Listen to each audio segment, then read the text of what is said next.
കടുകുമാങ്ങ അച്ചാർ 3 മാങ്ങ അതിൻ്റെ കരിന്തൊലി മാത്രം കളഞ്ഞ് എടുത്തിട്ടുണ്ട്. ഇനിയും ഓരോരുത്തരുടെ ഇഷ്ടത്തിനനുസരിച്ച് അരിഞ്ഞെടുക്കാം. മാങ്ങ നന്നായിട്ട് കഴുകി തുടച്ച് അരിഞ്ഞെടുക്കാം. അപ്പം ഇതുപോലെ അരിഞ്ഞു വെച്ച മാങ്ങയിലേക്ക് 1/2 ടേബിൾ സ്പൂൺ കടുക് ചതച്ച്, 1/2 ടേബിൾ സ്പൂൺ ഉലുവ ചതച്ച് വാരി ഇട്ട് കൊടുക്കുക, 1/2 ടേബിൾ സ്പൂൺ കായപ്പൊടി. ഇത് 3 മാത്രം ചേർത്ത് നന്നായിട്ടൊന്ന് മിക്സ് ചെയ്ത് അവിടെ വെക്കണം. നല്ല മൂട് കട്ടിയുള്ള ഒരു ചീനച്ചട്ടി അത് അടുപ്പത്ത് വെച്ച് കുറച്ച് എണ്ണ ഒഴിച്ചു കൊടുക്കുക. നല്ലെണ്ണ ആയാലും ഏറ്റവും നല്ലത്. വെജിറ്റബിൾ ഓയിലോ സൺഫ്ലവർ ഓയിലോ പിന്നെ റൈസ് ബാം ഓയിലോ അതൊക്കെ ഉപയോഗിക്കാം. വെളിച്ചെണ്ണ ഉപയോഗിക്കാതിരിക്കുന്നതാണ് ഏറ്റവും നല്ലത്. ചൂടായ എണ്ണയിലേക്ക് അല്പം ഉലുവ ഇട്ട് കൊടുക്കുക. ഉലുവ ഒന്ന് പൊട്ടി വരട്ടെ. കടുക് ഇട്ട് കൊടുക്കാം.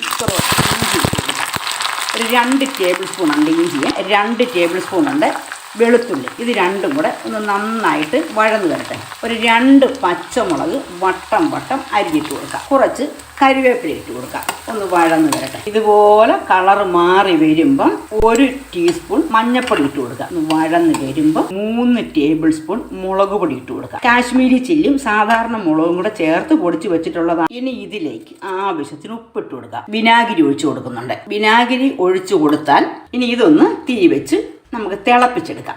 ഇങ്ങനെ തിളച്ച് വരുമ്പം നമുക്ക് തീ ഓഫാക്കാം. തയ്യാറാക്കി വെച്ചിരിക്കുന്ന മാങ്ങ ഇതിലോട്ട് ഇട്ട് കൊടുക്കാം. നന്നായിട്ടൊന്ന് മിക്സ് ചെയ്യാം. ഈ ചാനൽ കണ്ടുകൊണ്ടിരിക്കുമ്പം സബ്സ്ക്രൈബ് ചെയ്യാത്ത ആരെങ്കിലും ഉണ്ടെങ്കിൽ ഒന്ന് സബ്സ്ക്രൈബ് ചെയ്ത് സപ്പോർട്ട് ചെയ്യണേ. അവസാനം 1 ടേബിൾ സ്പൂൺ പഞ്ചസാര ഇട്ട് കൊടുക്കുക. അപ്പം ഞാൻ മിക്ക അച്ചാറിലും ഇതുപോലെ വിനാഗിരി ചേർത്ത് കഴിഞ്ഞാൽ അല്പം പഞ്ചസാരയും കൂടെ ചേർക്കും.